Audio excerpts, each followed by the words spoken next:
Robin ရဲ့နှစ်တာကာလလုံးခံစားခဲ့ရတဲ့ဝေဒနာတွေအားလုံးကိုနောက်ဆုံးတော့ကျွန်တော်တို့မြင်တွေ့ခွင့်ရတဲ့အပိုင်းပါဗျ။ Arsenal လည်းနှစ်ကြာမှပြန်လည်မြင်တွေ့ခွင့်ရခဲ့တဲ့အောင်မြင်မှုက Robin နဲ့တကယ်ကိုတိုက်ဆိုင်ပါပဲဗျ။ဒါလေးကတော့အပိုင်း1163ပဲဖြစ်ပါတယ်ဗျ။ကောက်ရိုးဦးထုတ်အဖွဲ့သားတွေဟာ Elbeuf ရဲ့ရွာကိုရောက်ရှိလာခဲ့ကြပြီးဖြစ်ပါတယ်။ဒီဇလန်အစကတည်းကတိဆောက်လာခဲ့တဲ့ပြန်လည်ဆုံစည်းမှုဟာလည်းဖြစ်လာခဲ့ပါပြီဗျ။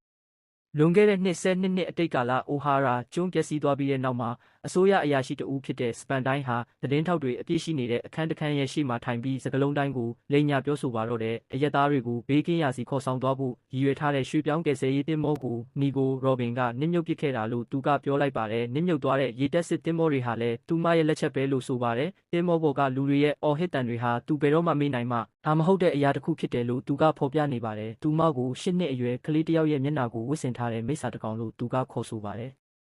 ကမ္ဘာအစိုးရဟာသူ၏ပြုလုပ်ချက်နောက်ွယ်မှာတရားဝင်ဖမ်းဝရမ်းတစ်ခုကိုချက်ချင်းထုတ်ပြန်ခဲ့ပြီး Robin ကိုလိုက်လံဖမ်းဆီးမှုဟာဘလို့ကယူနာများမရှိပဲဘလို့တိုးဆုံမှုများမရှိပဲချက်ချင်းစတင်ခဲ့ပါတော့တယ်ထို့နောက်ဖြစ်ပျက်ခဲ့တာကတော့ Robin ဟာသူမကိုတေးစေခြင်းတဲ့လူတွေရန်ကနေကျွန်းတကျွန်းမှတကျွန်းတို့ထွက်ပြေးနေရတဲ့ကလေးငယ်တဦးဖြစ်နေခဲ့တာပါပဲသူမဟာအစာစားဖို့အတွက်အမိုက်ပုံးတွေကိုတူးဆွဲခဲ့ရပြီးနေစရာအမိုးကမရှိပဲအိတ်ဆက်ခဲ့ရပါတယ်အစိုးရရဲ့တရားဝင်ရည်တည်ချက်ကတော့အိုဟာရာမှာဘာတွေတကယ်ဖြစ်ပျက်ခဲ့တယ်လဲဆိုတဲ့အမှန်တရားအပြည့်စုံကိုကဘာကြီးကဘယ်တော့မှမသိရစေဖို့ပါပဲဘာဖြစ်လို့လဲဆိုတော့ထိုရက်ဆက်ကြမ်းကြုတ်မှုဟာကလေးတွေကိုစိတ်တန်ရာရစေလိမ့်မယ်ဆိုတဲ့အကြောင်းပြချက်ကြောင့်ပါပညာရှင်တွေရှိတဲ့ကျွန်းတကျွန်းစီကိုဘတ်စတာကိုတိုက်ခိုက်မှုစေလွတ်ခဲ့တဲ့လူတွေစီကလာတဲ့အတိတ်ပဲမရှိတဲ့စင်ကြေတစ်ခုပါပဲRobin သွားလေရာအရက်တိုင်းမှာကောလာဟာလာတွေကသူမရဲ့ရှိကနေကြိုတင်ရောက်ရှိနေတတ်ပါတယ်။အေးဆက်တဲ့မျက်လုံးများလူသားဆန်တဲ့ခံစားချက်မရှိခြင်းစမ်းကြဲတဲ့စွမ်းအားများကလေးတစ်ယောက်ရဲ့မျက်နှာကိုကြည့်ပြီးမလဲစားခံရပါစေနဲ့သူမရဲ့ခေါင်းပေါ်မှာဘယ်ရီတန်း89တန်းတန်ကြီးရှိတဲ့စုငွေထုတ်ထားပြီးအရွယ်ရောက်ပြီးသားအမျိုးသားတွေဟာထိုစုငွေကိုတွားရောက်ယူဆောင်ဖို့ရိုင်ဖယ်တနက်တွေကိုကိုင်ဆောင်ခဲ့ကြပါတယ်။မိခင်တွေသူ့ကိုတက်ပစ်လိုက်ကြပါတော့ငါတို့အိမ်လိုပြောမှမဟုတ်ဘူး။သူအသက်ရှင်နေရင်အစားရှိသည်လူတွေဟာသူမတေဆုံးပါစေကြောင်းပေါ်ထင်ဆူတောင်းခဲ့ကြပါတယ်။တက်ကြီးရွယ်ကိုအမျိုးသမီးတဦးက Robin ရဲ့အေးဆက်ပြီးလူတက်ချင်စိတ်ရှိတဲ့မျက်လုံးတွေကိုမြင်ခဲ့ရတယ်လို့အခိုင်အမာပြောဆိုကြပြီးသူမသိတဲ့လူတိုင်းကိုရှောက်ပြောခဲ့ပါတယ်။ Robin ဟာအသက်8နှစ်အရွယ်နဲ့တယောက်တည်းဆက်ပြီးပေါ်ဝောင်းနေဖို့နဲ့ဆက်ပြီးရွေလျားနေဖို့ပဲတက်နိုင်ခဲ့ပါတယ်။ထိုဒဏ်ရာတွေရဲ့အချိန်ဟာလွန်ကဲလွန်းလာတဲ့နေ့တစ်နေ့ရှိခဲ့လာပြီးသူမဟာ6ကမ်းပါးတစ်ခုရဲ့အစွန်းမှာရက်နေပြီးအဲ့ဒီကနေပြန်မလာတော့ဖို့တေချောင်းကြံစီဖို့ကိုစဉ်းစားခဲ့ပါတယ်။အဲ့ဒီနောက်မှာတော့အတန်တွေထွက်ပေါ်လာခဲ့ပြီးသူမမိခင်ရဲ့ဝိညာဉ်မှာပဲတမိအသက်ရှင်ရမယ်။ Robin တမိမဖြစ်မနေအသက်ရှင်ကြံရည်ရမယ်ဆိုတဲ့သူအမေရဲ့အတန်ကြောင့်သူမနောက်ပြန်ဆုတ်ခဲ့ပါတယ်။စောက်ကအဆုံးသက်မှာသူမကိုပြောခဲ့တဲ့စကားကိုသူမမှတ်မိသွားပါတယ်။တယောက်တည်းဖြစ်နေရင်တော့မှတနေ့မှာတကယ်တငယ်ချင်းကောင်းတွေကိုရှာတော့တေးလိုက်မယ်ဆိုတာပါပဲသူမဟာတခြားသူတွေကိုအလွန်မင်းကြောက်ရွံ့နေခဲ့တာကြောင့်အဲ့ဒါကိုမယုံကြည်နိုင်ခဲ့ပေမဲ့အဲ့ဒီစကားကိုပဲသူမဆုတ်ကင်ထားခဲ့ပါတယ်သူမဟာစော်ရဲ့ရေတန်းကိုအတင်းအကျပ်မှတ်မိအောင်လုပ်ခဲ့ပြီးသူမကိုယ်တိုင်လည်းလိုက်ရခဲ့ပါတယ်ကောလာဟာလာတိုင်းလိုက်လံဖန်ဆီးမှုတိုင်းအမိုးကာမရှိတဲ့ညတိုင်းရဲ့ကြားထဲမှာခိုးယူမှုနဲ့လူတက်မှုတွေရဲ့နောက်ဆက်တွဲတဲလွန်စတွေဟာသူမသွားလျာတိုင်းမှာလိုက်ပါနေတယ်လို့အပြောခံခဲ့ရပြီးဘာတစ်ခုမှမမှန်ပါဘူးအလုံးဟာပြန့်နှံ့သွားခဲ့ကဒါပေမဲ့သူမဟာဆက်သွားခဲ့ပါတယ်ဒီ flashback အတိတ်မြင်ကွင်းဟာ Robin ဆက်ပြီးထွက်ပြေးနေတော့မှပဲပြီးဆုံးသွားပါတယ်သူမရဲ့နောက်ကျောမှာတော့မုန်းတီးစရာကောင်းတဲ့အတန်တွေရဲ့တန်ပြိုင်အော်ဟစ်တန်တွေရှိနေပါတယ်ကျိန်ဆဲတန်တွေဟာသူမသွားလျာတိုင်းမှာအရေးတစ်ခုလိုလာပါနေခဲ့ပါတယ်ဇလန်ဟာလက်ရှိမျက်မှောက်ကာလနဲ့ LFC ကိုပြန်ရောက်လာခဲ့ပါတယ်မဟာ Grace Eric တင်မောဟာရွာရဲ့စိတ်ကမ်းမှာစိုက်ကပ်လိုက်ပြီးထိုနေရာမှာစောင့်ကြိုနေတဲ့ကြိုဆိုမှုဟာ Robin ခုနကဖြတ်တန်းခဲ့ရတဲ့အရာအလုံးနဲ့ဆန့်ကျင်ဘက်ပါပဲမျိုးထွေးမှုစူညံတန်များဘီလူကြီးများဟာပြန်လာတဲ့ကပတိန်တွေကိုတွေ့ရလို့တကယ်ပဲဝမ်းသာနေကြပါတယ် Robin တို့အဖွဲ့ဟာအရာအလုံးရဲ့ကြီးမားတဲ့အတိုင်းအတာကိုလိုက်လံခံစားနေကရွာကြီးတကိုင်းကြီးများကောင်းကင်တိမ်တိုက်များအရာအလုံးဟာလမ်းကြောင်းတိုင်းမှာအလွန်တရာကြီးမားနေတာတွေကိုပါမြင်တွေ့နေရပါတယ်အဲ့ဒီနောက်မှာတော့လူဖီတို့အဖွဲ့ရောက်လာကြပြီးသူတို့ရဲ့တင်မောဟာမြူခိုးတင်မော Misship ဖြစ်ပြီးလေတက်တွေမှာကျွန်းတိမ်တိုက်တွေတက်ဆင်ထားတဲ့ပြန်တန်းနိုင်တဲ့လေတစင်းဖြစ်ကထိုတိမ်တိုက်တွေကနေတဘာဝအတိုင်းထွက်ပေါ်လာတဲ့တွန်းအားကိုတုံးပြီးလေထဲကိုဖျက်တမ်းမောင်းနှင်လာခဲ့တာဖြစ်ပါတယ်လူဖီနဲ့ဦးစောတို့ဟာသူတို့ရဲ့လက်မောင်းတွေကိုတယောက်နဲ့တယောက်ပခုံးပေါ်ဖက်တင်ထားရင်းလုံးဝကိုအံ့အားမြင်တက်လျက်ဝင်လာကြပါတယ်သူတို့ဟာအရာအလုံးဘလောက်တောင်အံ့ဩဖို့ကောင်းလဲဆိုတာကိုဟစ်နေကြပြီးဦးစောကဒီနိုင်ငံဟာသူတို့ရဲ့စိတ်ကူးတွေကိုရက်တက်မသွားအောင်အမြဲတမ်းနှိုးဆွပေးနေတယ်လို့ပြောနေခဲ့ပါတယ်လင်းလစ်ကထိုအရာအလုံးကိုကြည့်ပြီးသိပ္ပံနိကြခွဲခြမ်းစိတ်ဖြာချက်ကိုပေးပါတယ်Elbeuf ပေါ်ကရာသီဥတုဟာထူးခြားစွာပြည့်စုံနေပြီးကျွန်းတိမ်တိုက်များပင်လယ်တိမ်တိုက်များဆက်ပြပူဖောင်းများတက်တန်ရေးဆွဲမှုများမြကိုးတင်မောများစိတ်ကူးရင်ဆန်တဲ့ဖြစ်စဉ်အမျိုးအစားတိုင်းဟာဒီနေရာမှာအတူတကွတည်ရှိနေနိုင်ပါတယ်ဘာဖြစ်လို့လဲဆိုတော့ပတ်ဝန်းကျင်အခြေအနေတွေကထိုအရာအလုံးကိုထောက်ပံ့ပေးထားလို့ပါပဲသူမဟာဒီကျွန်းပေါ်မှာအရာအလုံးဖြစ်နိုင်ခြေရှိပုံပေါ်တာကိုအံ့ဩနေတာ လူတိုင်းဟာရွာရဲ့အလဲဘဟုမှာစုဝေးကြပါတယ်။နာမီဟာရောဘင်ရဲ့စပင်စတိုင်အသစ်ကိုချက်ချင်းသတိပြုမိပြီးပျော်ရွှင်နေခဲ့ပါတယ်။ရောဘင်ကနာမီနဲ့တခြားသူတွေကိုကြည့်ပြီးသူတို့ရဲ့ဝတ်စုံတွေဟာတကယ်ပဲElbaf နဲ့လိုက်ဖက်တယ်လို့ပြောလိုက်ပါတယ်။သူတို့ဟာကိုယ်အိမ်ကိုရလို့လုံးဝအံဝင်ခွင်ကြဖြစ်နေပုံရကအဖွဲ့သားအလုံးဟာဘလူးကြီးတွေရဲ့လက်ဖွားပေါ်မှာအတင်ခံထားရပါတယ်။ရုပ်ကတော့မဟုတ်ပါဘူး။သူကတော့လေးလံတဲ့တန်ကြိုးတွေနဲ့ပတ်နှောင်ခံထားရပြီးရွာသားအလုံးမြင်နိုင်ဖို့အတွက်တစ်သားတိုင်တစ်ခုပေါ်မှာ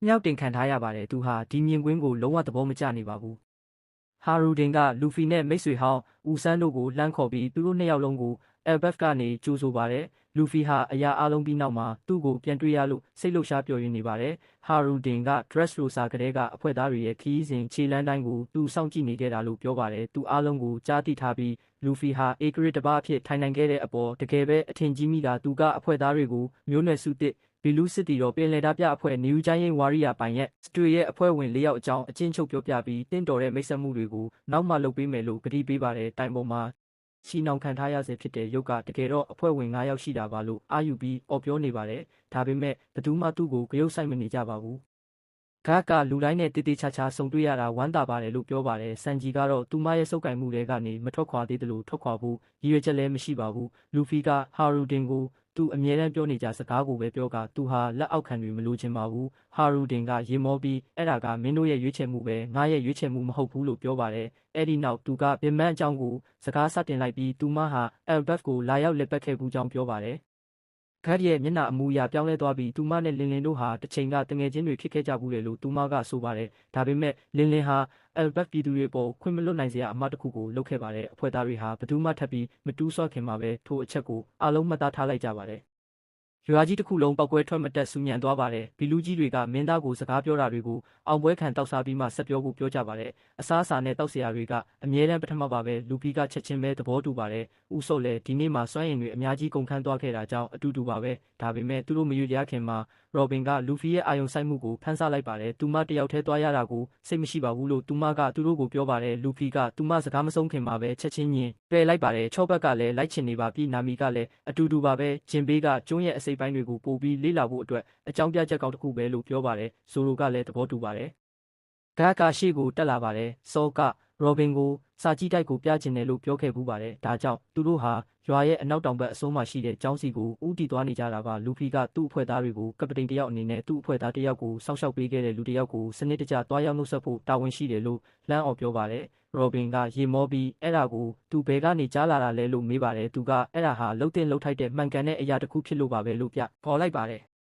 ဘရိုင်ကဒီဘေးထွက်ခီးစဉ်ကိုဘာညှိညူမှုမှမရှိဘဲလက်ခံပါတယ်သူဟာစောနဲ့အတူသူတို့ပြန်လာတဲ့အချိန်ကျမှအောင်ပွဲခံတောက်စားမှုကိုတင်ထားပေးမှာပါဟာရူဒင်ကတော့သူတို့အမဲလိုက်ခဲ့တဲ့တမင်ကြီးကိုစတင်ပြင်ဆင်ဖို့အတွက်ဒီအချိန်ကိုအသုံးပြုပါလိမ့်မယ်သူတို့ဟာမြူခိုးတင်မောပေါ်ကိုတက်ပြီးထွက်ခွာခဲ့ကြပါတယ်ခီးစဉ်အတွင်းမှာဂတ်ကစောဟာသူ့ရဲ့နေရက်တွေကိုElbafကကလေးတွေကိုတမိုင်းတင်ကြားပေးရင်းကုံဆုံးစေတယ်လို့ရှင်းပြပါတယ်။ဦးစောဟာအသက်ရှင်လျက်ရှိတဲ့အပြင်းထန်ဆုံးစစ်တီတော်ကြီးတွေကတင်ယူလေ့လာခြင်းအပေါ်ဒီလောက်အထိအလေးနဲ့ထားပြီးလှုပ်ဆောင်နေကြတာကိုတကယ်ပဲအံ့အားသင့်သွားပါတယ်။သူတို့ဟာစစ်တီတော်စမ်းရည်တွင်ဝါရီယာစပရင်စီကိုရောက်ရှိလာကြပြီးနာမီဟာအံ့ဩလွန်းလို့ရုတ်တရက်ရပ်တန့်သွားပါတယ်။အဲ့ဒါကပင်လယ်ပြင်ကြီးတစ်ခုလိုမြင်တွေ့ရကတဲတွေဟာမဟာတစ်ပင်ကြီးရဲ့ကြောက်ဖြစ်ရုပ်ကျွင်းရာသီဥတုတန်ခန့်အစိပ်ပိုင်းတွေကနေဖြစ်တည်နေပြတယ်ဒီနေရာမှာဒီရေတွေမရှိပါဘူး။ဒါပေမဲ့အပေါ်ကကြီးမားတဲ့ရေတံခွန်ကြီးတွေကသူတို့ဘာသာလှိုင်းလုံးတွေကိုထုတ်လုပ်ပေးနေပါတယ်လက်တွေ့ကျတဲ့ရွေချက်တိုင်းအတွက်တော့အဲ့ဒါဟာပင်လယ်တစ်ခုလိုပဲအတိအကျလှုပ်ဆောင်နေတာပါဈေးကွက်စာကြည့်တိုက် online library ဟာရေဆက်ရဲ့အနားမှာပဲတည်ရှိနေပါတယ်လူဖီဟာစောကဘယ်သူလဲဆိုတာကိုလုံးဝမသိသေးပေမဲ့လည်းသူ့ကိုတွေးဖို့အတွက်ရှေ့ကိုအတင်းပြေးတက်ဖို့လုပ်နေတော့မှာပဲ